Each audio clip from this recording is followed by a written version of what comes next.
Hi and welcome back to my channel. В этом видео мы с вами научимся говорить, что мы не сможем прийти куда-то, мы не сможем где-либо присутствовать, ну или спрашивать у человека, сможет ли он куда-то прийти, сможет он где-то быть. Также, пользуясь случаем, я хочу напомнить, что у меня есть Instagram и Telegram-канал. Найти вы меня можете по handle Kirells_English. Также спасибо моим спонсорам, я их так называю, кто поддерживает мой канал здесь, на YouTube и в Инстаграме. Hey, I was still on for the concert tonight? Hey, I was still on for the concert tonight? Sorry, I can't make the concert. Something came up at work. Sorry, can't make the concert. Something came up at work. Когда вас спрашивают, у нас все в силе на завтра, или на сегодня, или на послезавтра. У меня было видео про фразу Are we still on? У нас все в силе, да? По-русски мы говорим все в силе. И в этой ситуации, что бы сказали бы другие люди из другой культуры на другом языке? Смотрите, я не использую слово перевод. Я не занимаюсь переводом, я не переводчик.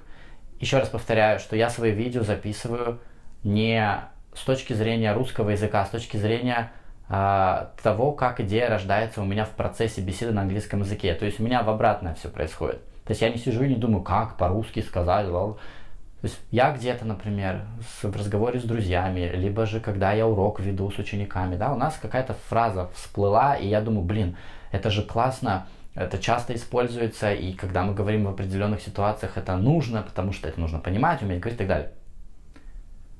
Поэтому, когда вы мне пишете, а как сказать это, и вы мне пишете русский язык, I have no idea. Я не переводчик. Перевод с русского на английский делают люди, специально этому обученные. У меня мысли так не работают. Понимаете? Поэтому я не знаю, как это переводить. Я не могу ответить. Сэкономьте себе и мне время и поищите это в Google Translate. А мне можете задать вопрос конкретный.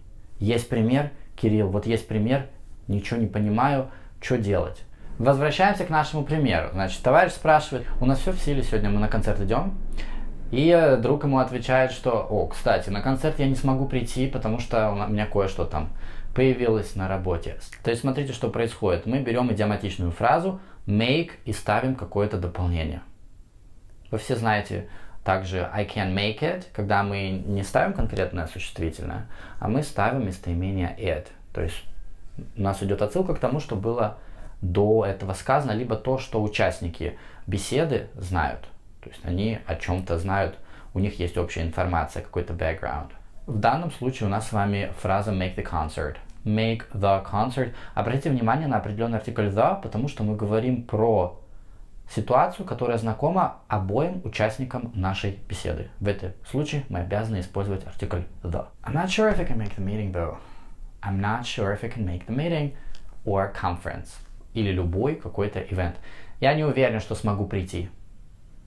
I'm not sure I can make it. Какими глаголами, которые не идиоматичные, можно заменить это? Например, not sure I can be there, not sure I can be present, not sure I can attend. Hey, I won't make the dinner, I have to work late. I won't make the dinner, I have to work late. На ужин не приду, не смогу, потому что работаю допоздна. I have to work late. Не смогу. Sorry, I can't make the party. I wish I could go though. Sorry, I can't make the party. I wish I could join you though. I wish I could join you though. И смотрите, как мы умело I wish I could используется в качестве извинения, очень вежливый. То есть вы сказали, не смогу прийти, довольно-таки сухо, прямолинейно, а потом вы это все немножко поправили вежливым I wish I could, но мне бы, конечно, хотелось, но не смогу. И в конце мы поставили though. А опять же, это все вкупе убирает вот эту вот прямолинейность. Если вы заметили, я использовал глагол make, но это потому что самое частое, что может быть.